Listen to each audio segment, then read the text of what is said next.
and welcome to A Journey in Boots.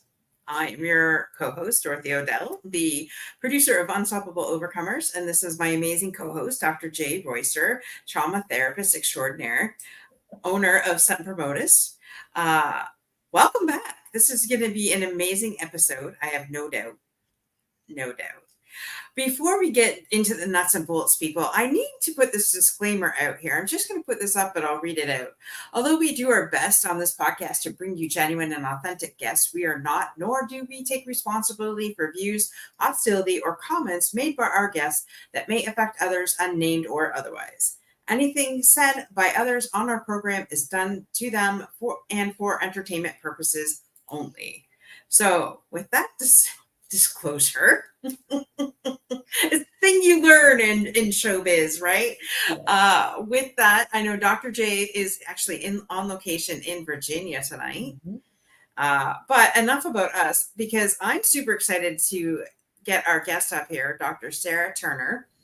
Hello. Badass extraordinaire, NCAA soccer player here, turned family medicine and sports medicine physician. I would read you her bio, but it would take the 45 minutes of the show. So I'd rather just listen to it right from the horse's mouth, so to speak. So welcome to the show, Dr. Sarah. Thank you. Welcome. All right. Where do you want me to start? Where you want to start. That's what's so cool about our show is kind of you can say whatever you want. Yes, absolutely. Well, I grew up in Maryland, but my parents grew up outside of Philadelphia. So that always created some interesting difference, because we always leaned towards Philadelphia. We had a lot of Philadelphia background and things like that. So, and then come to find out just some of the nice historic parts about growing up and living in Maryland. And now that I don't live there anymore, so it's very interesting. So, but I am from, so it's just, I guess, some of the background. I'll start with the reason why I'm on this podcast is I am a veteran wife. So that is a big perspective to bring to the table. And it's a little bit of a different type of boots that you're in. And then, of course, I'm a physician, so a healthcare worker, and everything that we went through, obviously, with the pandemic and different stuff. And I'll go back as well, because it's September 12th. And obviously yesterday was a big day. It's always tough to have all the recollection from September 11th and how that changed so much stuff for everybody, for everyone. So, and obviously we'll probably go through some specific questions and things like that related with 9/11 and all that other types of stuff. But I'm from a large Catholic family, Irish, Polish, so that there's a lot of pieces of that are created to make me who I am. And I am the fifth of 6 children. So yes, we had a busy household growing up. So, and early on, I knew I wanted to pursue medicine, and really enjoyed a lot of aspects of science in school. So just started putting the pieces together to go in that direction. And you could stop me and redirect me at any time, but I found soccer also in a neat trajectory. I'm from a family of runners. And so I was put in cross country early on, and I was looped in with my brothers and sisters, and had to compete against kids that were much older than me, because my fee was free if I did. And because I was so much younger, competing against runners, I did terrible. And I started to hate the sport of running. And then my parents switched me to soccer at a time when soccer was becoming a little bit more popular. There were some women's sports, and kind of found my niche, that it was that combination of where I could use some of my running skills. So I started soccer early on, and lots of a learning curve with soccer, and that became also my trajectory for just getting through with a lot of different things in life and being able to participate and play college soccer. So there's obviously a lot to unpack and talk about that and some of that. I hear you. Like I played basketball in college volleyball. And then I realized that you can play a college sport and you don't have to run, because heaven forbid, girl, you see me running now. It's the end of the world. That's the only reason Yeah. I am Yeah, not running for it's anything. interesting how, to morph and make those different changes. Whew. Obviously, depending on skill set and how things can go on. But so, and some of the competition to excel, and that you want to be good and you want to have some of that feedback, like, yes, this is something I'm good at, versus like, no, I want to give up. But, and obviously I always layer in obviously some of the stuff with soccer, because some of the traumatic brain injury types of things. Right. So obviously kind of circling back with Because that. you use your head for the sport, which makes no Yeah. sense to me, but I Yeah. understand. Right. Like, And just some of the changes that obviously the drastic changes that have been made with that. So, but I went to Mount St. Mary's in Emmitsburg, Maryland, and uh, um, had good mentors, good professors there that obviously guided.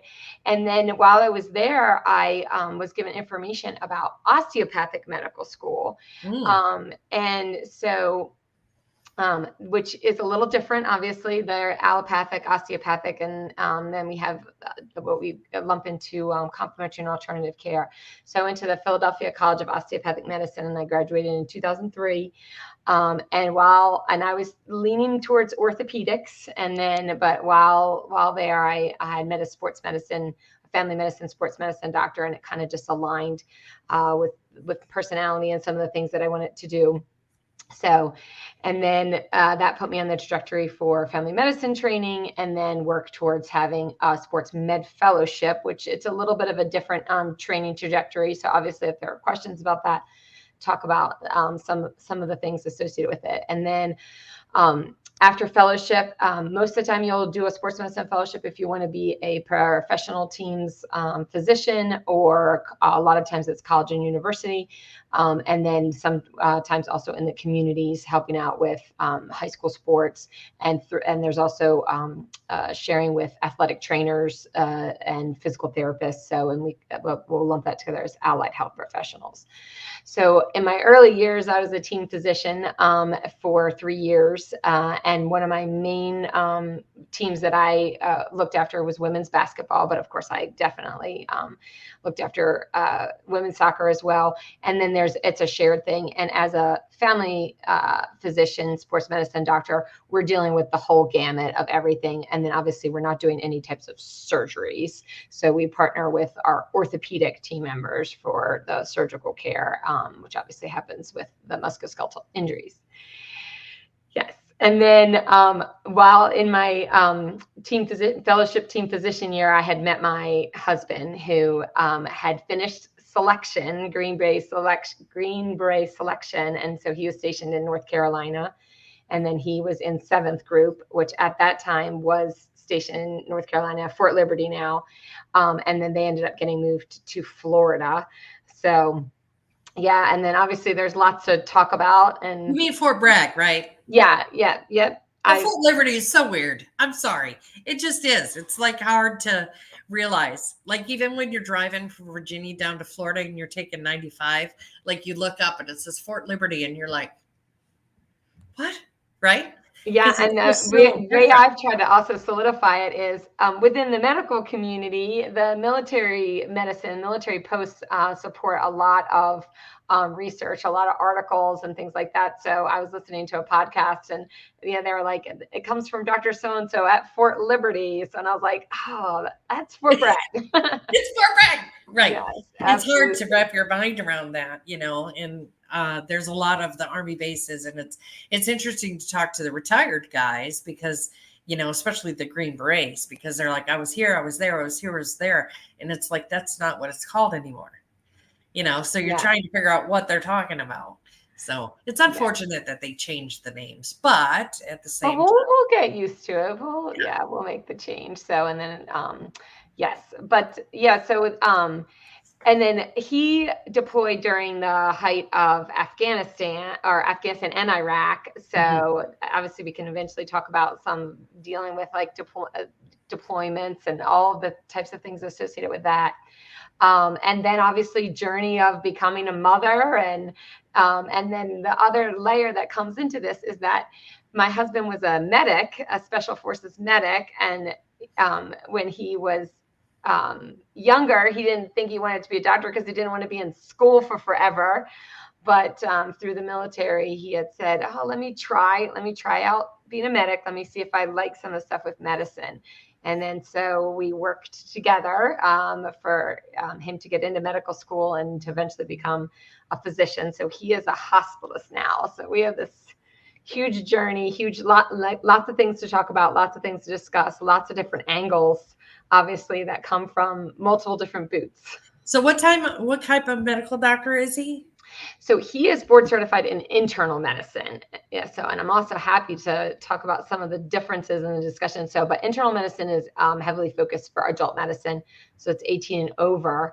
And we also now have started to fractionate care quite a bit more because there's just more knowledge base.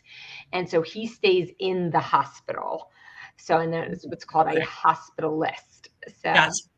Yeah. So I guess my question to you is, you are a standard primary care physician or a PCP or a family physician. So basically you see, oh, I got to go to the doctor. And you're kind of like the doctor that gets thrown everything under the sun that the emergency room, because the emergency room's super expensive, right?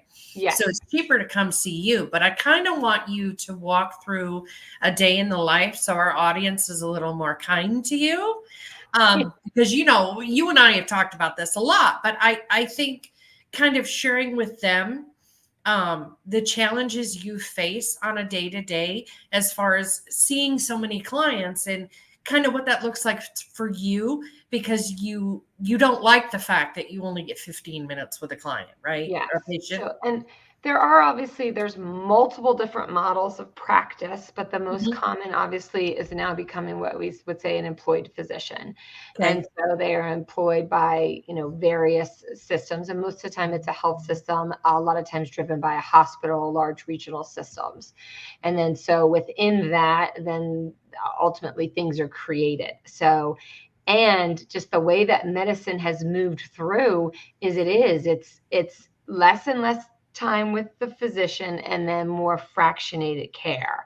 But so how do you, I'm sorry to interrupt, but how do you navigate, like somebody comes in and they have a set of symptoms and you just have to diagnose them like right then and there? Like I get time, right? As a psychologist, as a licensed mental health person, I get time to decide because I can diagnose them with adjustment disorder with or without anxiety initially. And then, I get a couple more sessions to change the diagnosis to something more appropriate. Like, how do you right off the bat go, it's this? Yeah. So ultimately that comes with training, experience, and then for your DOs and your MDs, we do residency as well. So we are getting exposed to a lot with a lot of guidance and trying to formulate and put things into a structured visit to say, okay, this is what this patient is coming in for. And what do I think about that? What is that symptom? And then asking very specific questions, or because our time is short, you're trying to figure out what's important and what's not important. So as we go through, early on, obviously, when you are a medical student, you are given more time, you are given more things. And then as you progress into your training and as you've seen and done many things, then you do try and apply it. So, but one area that I greatly struggle in, and I think there potentially are physicians out there, is that for me, I am an osteopathic physician. And so sometimes I don't want it to be symptom-driven care. I want it to be, let's really try and figure out what's going on. Let's find that root cause. Right. So, and it is an uphill battle because in order to find that root cause, you do need time. And then you also need the patients to come back again. And that's another thing that we're struggling with, is because the cost of healthcare is significantly increasing, and the ability to come back to the doctor. So again, things are just being shorter. And then sometimes the fixes are just not going to happen because we're just scratching the surface. So, and one thing that I know from the psychology colleagues that it would be great is rapport building. Yeah. And how, because doctors really are never told. I mean, you see it in some of the like apprentice like things that we go through in like, hey, how do you build rapport? But that's one thing that's definitely done. Obviously, if someone is going to open up to you, if someone is going to tell you some things, is ultimately how you do build that rapport. And with shorter and shorter visits, that is just not going to happen. Right. So. Yeah, and especially if it's not affecting them in that moment. So can you talk? I mean, we don't know where you live now or anything. So this isn't any patient confidentiality. But my question is, what was your most complicated case and how did you navigate through it? So, well, I think, okay, so where I'm coming, and also that this can allude to the podcast. So I'm seeing what I would apply as chronic stress. Okay. And it is most common in postmenopausal women because they find like everything's being manifested. So that like, and maybe it's a little bit of my blinders and where I'm at also, and all of my journey and everything like that. But chronic stress is definitely something that really should be exposed, alluded to, looked at more. And the way that we could identify it and put it in terms such that patients don't automatically say, oh, you're thinking this is all in my head, or, oh, okay, that's okay, you just can't find out what's wrong with me. So those are tough cases because they want the, more definitive diagnosis. They want, some people are almost ready to say, tell me I have breast cancer, which is just like, you always want to say, well, good news, you don't have this. So, but sometimes it's easier. And obviously a lot of times people can understand, like they can say, they understand breast cancer, right? They can, if you say, oh, I have breast cancer, I'm going through that treatment and I'm going through all that other types of stuff. So that I'd probably say that becomes challenging, some because of the system and some also just to try and identify. The other thing, and again, what I've heard with some of the other guests, is just a ton of sleep disorders and all kinds of variability types of stuff. And I wish that we could just spend more time with patients on really going through their sleep and really trying to come up with individualized sleep plans. And, sometimes we'll send them to sleep medicine, but they also sometimes have their box that they're staying in. And of course, obviously, they'll also say, okay, now you're going to go through cognitive behavioral therapy for sleep. And again, you have to have a motivated patient to go through this. And so, yes. So I would say those are the challenging ones. Obviously, the ones where we have objective tests, where we have lab tests that say this is what you have. Those really aren't challenging at all, and we're happy for those. We're happy for those wins, but those unknowns or those. And I think what happens also is that you can get frustrated, right? You would have to have someone, you want to have that continuity of care. You want to have like, okay, well, if it's not this, then what could it be? And sometimes also too, you don't want a million tests either. And that's where, again, that balance act of not over ordering tests because they cost a lot of money. Right. With regard to chronic stress and postmenopausal women, like what are the symptoms and how do you treat it? So, well, first of all, recognizing it and saying like, yes, I have gone through a lot. There's also the possibility of some hormone changes where you're at in your life type of a thing. Or, and I guess also making sure that we don't certainly want people just to say, okay, well, now this is chronic stress and I will just continue to deal with chronic stress. So I guess it is trying to figure out, make sure we rule out some of the simple stuff. So like things like anemia or thyroid disorder. So those are some basic blood tests. But, being aware, kind of reflecting on everything, asking yourself also about your sleep habits, your sleep patterns, acknowledging some of the things that have happened to you, that you've undergone. So just having some of that awareness. Sometimes it does take someone to be like, so tell me about some things that had happened in the past. And then I'm acknowledging, wow, that's serious. Wow, that sounds like a lot of stress. Wow, that sounds. So fatigue, and eventually, there could be potentially some overlap with depersonalization and cynicism. So there's a lot to unpack there. And then for chronic stress, treatment does absolutely have to be comprehensive. So nutrition, activity, exercise, behavioral pattern changing, obviously sleep is huge. And then of course, like looking at your schedule and, how booked are you? How overbooked are you? So I would probably add grumpy and irritable to that too. yes. Yeah. I've got all the symptoms. There you go. Well, emotional surges are huge too, Yes. They Yeah. cycle through and feel like they're bipolar and they're not. It's chronic stress. I find that a lot. Yes. I think a lot of weight gain, obesity, all this other types of stuff. And obviously we know that females have a higher tendency for that. So, because again, it's just how we're structuring our lives as well, and where priorities are put into place. And that there are, certain subsets that you will see, oh, absolutely. Oh, that, this person's in a caregiving role, or, a wide variety of things, or some of their training, some of, whatever different professions too. Mm-hmm. We'll see it with certain professions. We'll also have the layers. And obviously you guys interview tons of people that have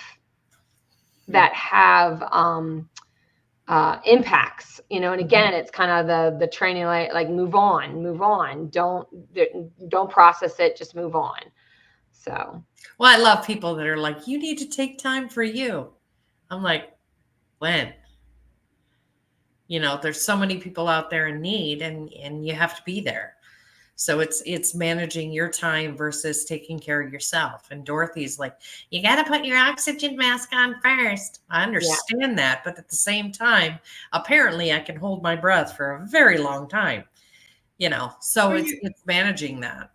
Or you could be like me. It's been apparently 10-foot waves over me for the last week. So I get you. Like it's Correct. Swimming your way out of all of this, because we are people who serve. Yes. So, we're going to make damn sure that they come in the ocean all the time. They're taking, right. Anyways, don't even get me started on that. But yes. All good. It's all having that self-care plan. Because so I think that there also is a pattern where obviously people want to succeed. People don't want to be perceived as that they're incapable of handling something. And so, I mean, as I've listened to my other guests, it really does, it takes a supportive team, and it certainly depends on your environment. And then it also absolutely, which we don't acknowledge enough of, is what you brought to that environment.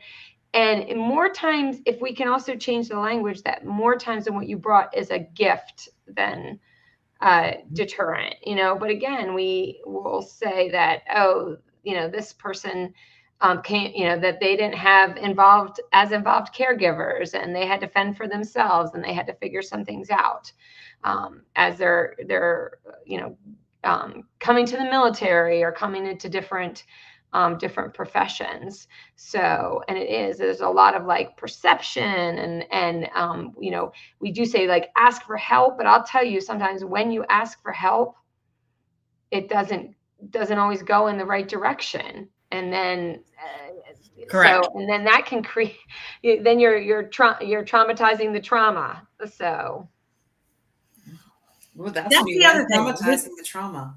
Yeah, traumatizing the trauma.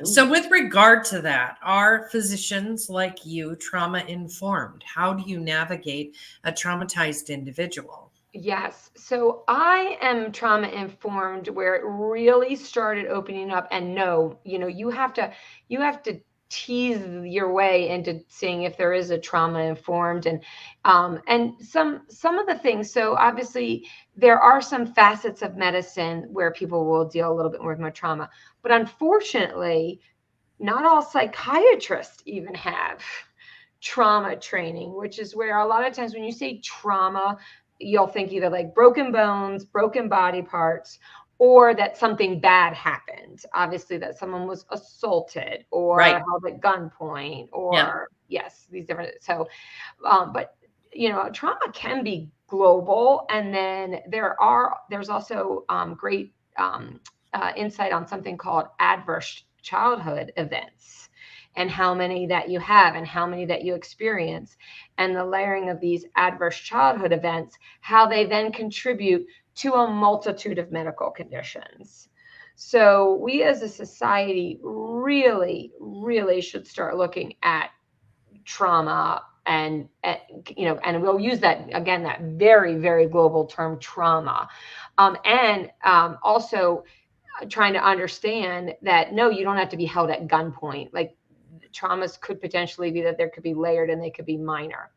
So where I became trauma informed is in the stint of my practice, I worked at a federally qualified health clinic. And so these are great clinics. However, they're mostly staffed by physicians and healthcare providers. So dentists, physicians, maybe some of the psychologists that are trying to pay their loans back because there's loan incentive. And the patient population there is just a high risk patient population. So it oftentimes is people without any insurance or and a high level of behavioral health conditions, mental struggles. So it was integrated care. So we had licensed clinical social workers, and it is part of the structure of a federally qualified health clinic. And so that is where there was a lot of language about trauma-informed trauma awareness. And then, it's kind of like the FedEx symbol. I don't know if anybody knows, but there's an arrow. And once you see that arrow in the FedEx, I wish I had a picture, you won't not see it. So that's some of the ways with trauma and trauma being imparted on it.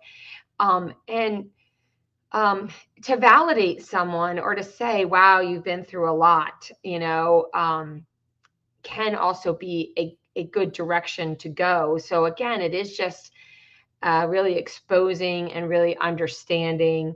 And even in those short medical encounters, trying to see. Now, obviously, we also don't want to be completely biased by it and be like, well, everyone's traumatized and everyone, needs this, that, and the other types of therapy. But the other thing is it is a team-based approach as well, because there is generally no one thing that can take all of that away. So it also is building those team-based systems.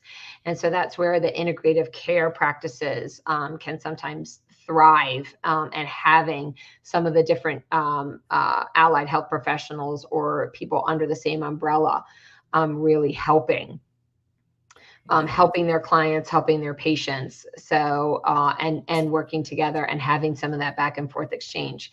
I will say though, one huge problem that sometimes can happen is the back and forth. And I know that on the audio, you won't be able to see it, but I'm pointing my fingers in opposite directions. That I would say, I think this person would benefit from counseling. Let's get them in counseling. And they go see the counselor, and the counselor would say, they don't want counseling, they just want meds. And then, or they would send me someone to say, I think this person would benefit from meds. And I'd say, they don't want meds. They just want counseling. So sometimes we would have some of that back and forth and those different types of exchanges. And again, for me, from an osteopathic background, like less medicine is more. I mean, there's such a focus. And it's the quick fix, again, with the shorter appointment times, it's like, what can and us as physicians, what can I do in this small period of time that I have? It was just like, okay, let me know my medications. And it is sometimes a hard sell. I mean, I definitely always, try to let my patients know, like, less is more, less is more, less is more, and try to tap into, behavioral modifications, lifestyle changes, because I really wish if we emphasize that more and more and more. And there's a lot of patients also too, like, I don't want to take pills, but I do want to feel better. So that balance act. Yeah. Well, That'd be me. And not to dissuade medication if you need medication. Yeah, absolutely. And I'm not a doctor. I'm just putting Absolutely. that out there. But the last 2 years, I've been going more holistic, and I'm, using that approach more. And to me, it's been a lot more effective. Yeah. And getting, the therapies, using different therapies instead of using prescription drugs. Mm-hmm. And so to your point, Dr. Sarah, I for sure 100% agree with you. So I just have a hard time with medication. Like, I take it and then it creates more symptoms. I'm like, what is? And again, I think some baby steps too, Yeah. and unfortunately, you have to have someone who is very knowledgeable about those medicines, Mm-hmm. which again, for me, so I'm classically a primary care family physician, cradle to grave, baby, and with the military, when I had a small stint practicing on the military, that was in my bio, but like tons of obviously stress, tons of stress in that. And so they tried to whittle it down. They came down with a lot of like evidence-based, like, look for this, look for that. This is the medicine to use. But really, so we should take our time with that. And a lot of times some of the prescribers, they don't know all the ins and outs. And it does take time to be like, this medicine does this, or this medicine did this to like 5 people, and this medicine did this to 2 of them. And then that's where we call the practice of medicine, so that we're trying to figure out and trying to understand the pharmacology. And I know that when I would take a little bit extra time, really talk to them about the medication, really say, hey, look, this is going to take a little bit of time to work. This is what needs to be done. This is the common side effect. You're going to have to get through this. But, potentially on the other side of this, you will feel better, to an extent. And again, if it doesn't work, okay, let's come on back in. But that sometimes in and of itself does set up some, because again, it's like, hey, I just want to feel better. I want to feel better. And so sometimes it's like, look, it took you a while probably to even come in. But I do think we have more finite, proven, evidence-based medication for the body in solving issues with the body than we do with SSRIs or SNRIs. We just kind of throw things at the symptom and hope that it's the right one, instead of, like, I don't understand why we don't have an EEG test that's designed. I mean, with our technology, it doesn't make sense that we can't do a brain scan and say, this is the medication you need. Yes. And why can't we do that yet? I think too that when we look at behavioral health or mental illness, there's a lot of like shame and stigma. Mm-hmm. All around, there's a lot of bias. There's a lot of misunderstanding. Yeah. Highly intelligent people can easily succumb, other types of functioning and not understanding. So it does take an application of the scientific method to really ultimately dive in and see. And as we have advanced, we can see that this isn't necessarily, a broken brain, but this is a series of events. This is a sequence of events that led up to this, and some of the insult onto the neurologic system. Well, and it's also conditioning. I mean, we've been established and, created or designed to mimic and model our parents, but what if our parents don't know best? Right. And then we further perpetuate that. It's the same with, there's a lot of mental health therapists that are like, I'm not going to work with any pedophiles. Well, how did they become a pedophile? Mhm. Like, why are we not looking at that instead of just judging them for their actions? And it's very tough too, because a lot of mental illness overlaps tremendously with the criminal justice system. Yes. Right. So it is hard, and trauma is in there. It is layered. I mean, the guests that you guys have had on from the Claremont police station, man, if they can just mimic that to the rest of the country, to the rest of the world, they are definitely trauma informed. There's definitely training that's happening. So obviously having these discussions, having these forums, having these different types of things, it's pretty amazing. But and some of the rhetoric that's come out with, if you're not psychiatrically hospitalized, then there's jail. So, and neither of them are very good solutions. And there's, you really don't want to be treating mental illness in a jail cell, but that's actually where a large majority of it is. And then also there's a system in there too that it's someone with a lot of power and someone with no power. So obviously that's a whole lengthy discussion about how we deal with crime and punishment, and how someone was punished as a child, and then how this also layers into the economy as well. So when people don't have a job, when people don't have job skills, so and it becomes tough. So and I potentially also to speak to your audience and some of where the background is obviously, the military. The military is a love-hate, that's also another area where there's a little bit of a weeding out process, and some of the structure and the design of that training, and how we say this person's going to succeed, or we're giving up on this person, like, no way. And then obviously, depending on if someone can afford college, if they had the aptitude to apply to college, or they had to find their way through the military, and then they got linked up with, someone who saw potential in them and guided them. So, and there's, at least like through my husband's journey, I mean, his is phenomenal. So, how some of his childhood background, and then obviously where the military came in, and some of the resilient building that skills that he was able to acquire as a child, that obviously led to success as being a Green Beret. So, and I would say, okay, yes, that there was, potentially resiliency building with me, with my large family, but I'll tell you, and we joke with each other, and I will say he was not hugged enough, and he will say I was hugged too much. So trying to relate with that, because it is sometimes that balancing. And I do believe that as society, we are not giving enough small resilient building things for our children. And I do think that is where anxiety, which then turns into depression, which could also lean into some other areas. But yeah, that's a fascinating area to look at.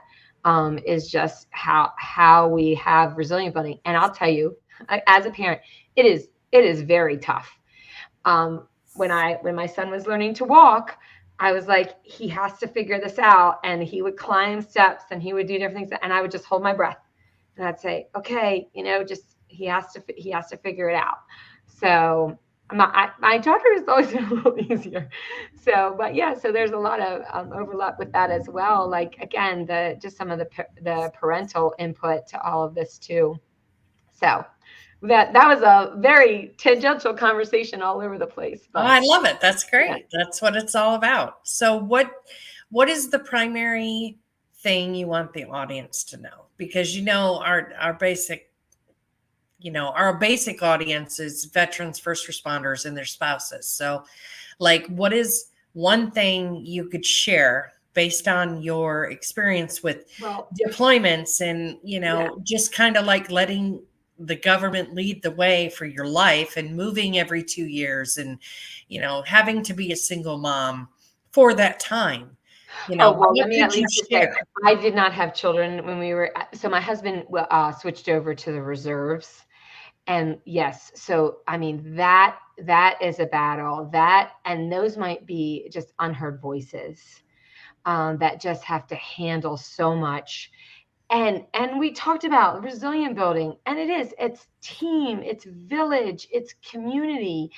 And again, we've lost a lot of that. We've lost it to not face-to-face interactions and help and generational help as well.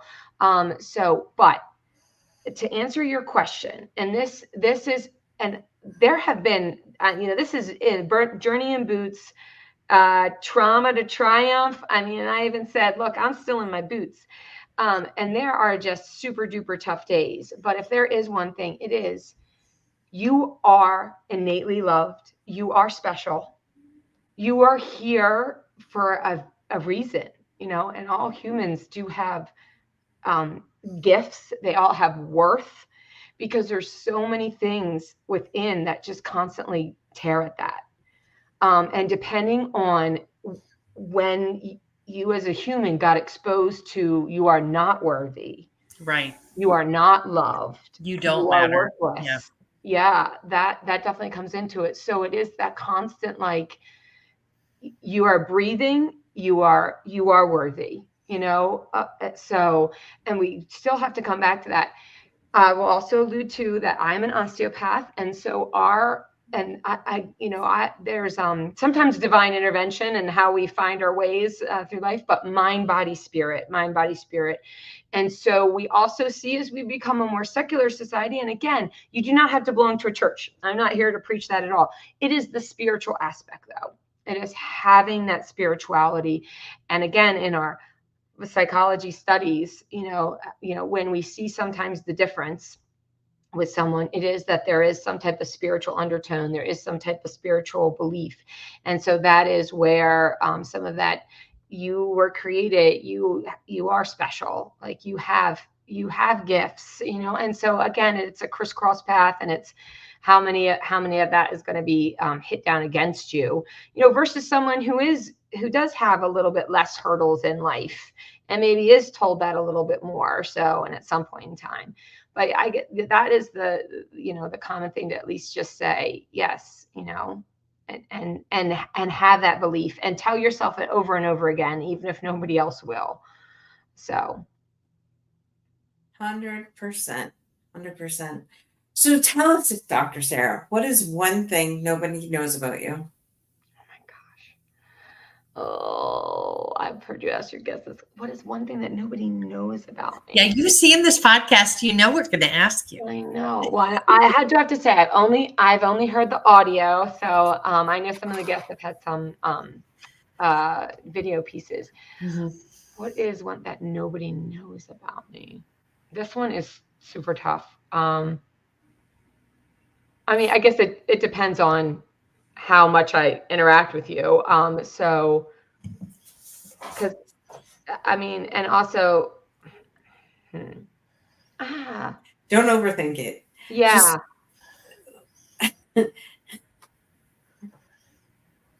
What is the first thing that comes to your mind? So, I mean, She the first thing prefers that to comes drive to on my mind the other side of is the road. family, like, is my family. But also at the same time, like, I'm always like, yeah, I'm from a large family. I've stopped sharing that more and more. Like, that was such a part, but it's almost like, I guess sometimes that we. Well, okay. What is your sinful delight then?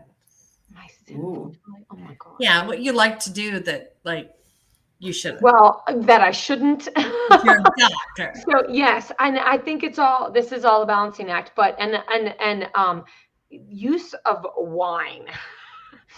And it's a balancing act, because it's an easy thing to turn to. It's an easy thing to access. So, and I'm fortunate that I am able to recognize and put those barriers up and say, uh-oh. And I'm also in a field where I see absolute devastation from alcohol.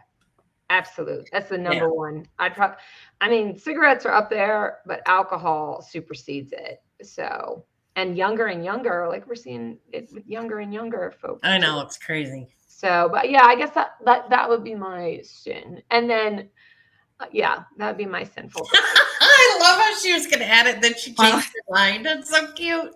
You know, I was identify getting with angry, but I don't think that's a sinful delight. that is hilarious, and we thank you for sharing that. And I'm right there with you, sister. Trust me. But I'm getting ready to go back on my 75 hard again, so that means no alcohol for 75 days. Yeah, so, and it is good. And for people that one thing that I do think that can help, so that at least out there, and also for guests and things. So, because we obviously have to watch added sugars and added things like that. But some of the seltzers, the non-alcohol, like the different seltzers, and then kombucha is now becoming a thing too as well. So again, kind of that non-alcoholic, but you do want something to drink. You do want something to celebrate. So I have a guilt. Okay, so the new guilty pleasure over here for us Canadians at Tim Hortons, they now have a sparkling quencher, the blackberry sparkling quencher. I have a slight addiction too. Okay. So yeah, when you guys finally get your ass to Canada, Dr. J, well, thank you. Anyways, Dr. Sarah, thank you so much for coming on the show tonight. And there's a lot of different directions to go. There's a lot of. We can always have you back too. Yeah, that's right. And if there is obviously that this was just a springboard discussion, I definitely, if there's one like area to, because I bring a lot to various places within the audience, but it is the spouse of the veteran. So, I think chronic stress and realizing, how common that is and how that needs to really be looked at instead of all the WebMD and trying to diagnose yourself with multiple dysplasia and hypochondria or whatever, like all these different diagnoses. Like, let's look at your stress level, keep it simple. Or ask some of those things. And then I know we are needing to wrap up here. Yeah. But this would also just be a nugget that I would say is that we now have this overload of information. We have information at our fingertips, but we don't necessarily know how to use it. I will say back in the day, we had to go to the library and our teachers had to teach us how, and I was born in 1976 and I am proud of that. But this is the one thing that people probably don't know about me. So here we go. So 1976, but in November. So I was lumped to the 1977 kids. And that is a whole different ball of wax growing up when you're at the end of the year. Yeah. So, because I'll say 1976 and then you just get lumped in with the 76 people, but I actually was really the 77ers. Anyway, but we had to go back. We had to learn how to do the research. And then also when your car broke down, you took it to the mechanic, or when you needed a lawyer, you saw a lawyer, or, when you didn't have. Yeah, so we physically had to do everything face to face. And although they had some of their expense to it, you were in a funneled system. And while yes, knowledge is power, but it is ultimately how that knowledge is interpreted. And so we have easily contributed to anxiety because we have given knowledge to people that aren't in the situation as to how to use it. And so that is where your WebMDs. And I spent a lot of time being like, please don't look up your symptoms. Please don't look up your symptoms. Because we waste all that time. We waste all that time answering questions like, no, you don't have cancer. No, you do not have this bizarre thyroid condition. No, you don't I'm special, Dr. Turner. I'm special. Yeah. But again, so some of that, so there's a lot to unpack. So again, this was just a nugget. This was just to introduce, have that conversation. Absolutely. So, and thank you guys for doing what you're doing, bringing this community together, hopefully, obviously that there are people that, we all have our different walks of life, but it's amazing how we are also can interconnect, and then that sharing in that community. All right. Absolutely. Thank you. Absolutely. All right, guys, we're going to have Dr. Turner back, but we do have to end the show a little bit early tonight. With that, guys, be unstoppable in all that you do, and we'll see you same time, same channel next week. Bye. Be safe. Be kind.